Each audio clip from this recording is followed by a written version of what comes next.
Ciao, buongiorno, hello, good morning, good evening, wherever you are in the world. Welcome and thank you for tuning in to another edition of Inter Talks. This is our third episode right now.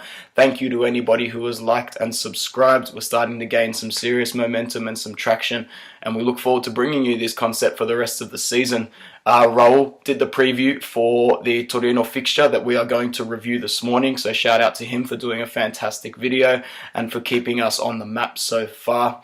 Once again, it'll be great to bring you this vlog with more optimism or with much more positivity, but unfortunately we have just drawn 2-2 at home to Torino in front of 60,000 fans at the Piazza. Then we'll move on to some fan opinions and also the opinions of the team at Sempre Inter and at Inter Milan, destroying clubs since 1908.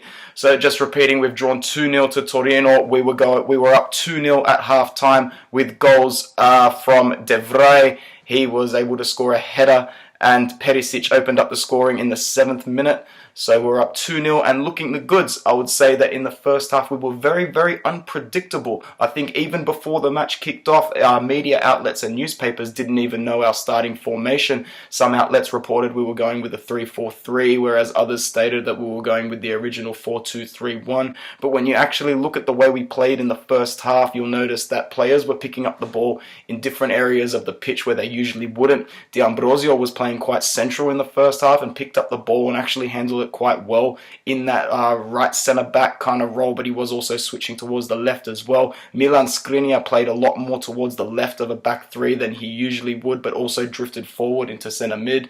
Mauro Icardi had a great first half in a sense that he dropped back plenty to collect the ball and was able to distribute it well and got that amazing assist for Perisic to open up the scoring. I think Kwanda Asamoah and Matteo Politano had an almost flawless first half. They played fantastic. They were able to link up really well with other players on the pitch, and they assured their dominance on the wide-hand sides, which is the focal point of our first half. We distributed the ball a lot towards the wingers. Unfortunately, as the second half started, it's almost as though we went to the dressing room and Spalletti told the team, it's time to defend. You know, we've got our 2-goal lead. We don't need to go for it. We don't need to kill this match off. And in textbook Inter style, mentally we broke down in that second half. We didn't receive much of the ball at all. We sat back. We weren't confident. Every time we got the ball, we were making silly passes. The balls that we were playing were not smart balls at all in the second half. And then when Torino were able to get their first goal back to make it 2-1. I think it was around the 55th or 56th minute. Full credit to Belotti for that touch. It was a fantastic touch. A player of his caliber is going to do that all the time. The blame has to go on Handanovic and D'Ambrosio equally, in my personal opinion there. I think D'Ambrosio loses track of Belotti and Handanovic makes a very poor decision to come out of his box like that. I feel as though if Handanovic is able to see that D'Ambrosio is close to Belotti, then it gives Handanovic more room to back off. But in going for that ball and coming out of his box, he really, really committed a suicidal act there, and Belotti made us pay. From there on in, it was all Torino, and I almost had no doubts that they were going to get an equaliser. Anybody who watched us religiously last year, or who's pretty much been watching us since 2010-11, knows that mentally we break down in these situations and we find it very hard to compose and collect ourselves when our backs are against the wall, whereas some teams are able to actually pull together and, you know, go for it in those final stages of the match. It seems to be something that Inter is lacking. In the second half, we saw shaky performances by almost all of our starting 11, and I'd say that Spalletti didn't exactly make the changes in the second half that he should have made as well. He's left it quite late to bring on Lautaro Martinez, who I think should have been brought on earlier. There isn't so much that Kaita could do in his situations today, as once Torino got their second goal, they were able to sit back and stay quite compact as well. And I think that's what cost us towards the end of the match. It looked almost as though Torino were more likely to go on and grab a winner than us, which is really disappointing. And, you know, if I'm feeling like this all the way in Australia, I can only imagine what 60,000 fans at the Piazza are going home thinking, that it's just simply not good enough.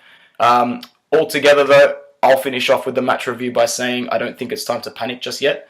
I feel as though Sassuolo and Torino are two of our bogey teams, and we have had to play them in the first 2 rounds. I'm not saying they're acceptable results, but I think a little bit of context and perception goes a long way. In terms of our new signings, I think Shime Versalico wasn't too bad altogether defensively, But he was given a role today that required him to move up a lot further into the right back, into a more right wing role. You'll notice he starts to pick the ball up just 2 or 3 meters shy of the halfway line a lot of the time. And once he was playing balls forward, he started to run up the line as well, which was pretty good. I thought he was a little bit shaky on the ball in the first half, but once he was dropping back defensively, he performed his roles quite well. So I'm not too worried about him at all.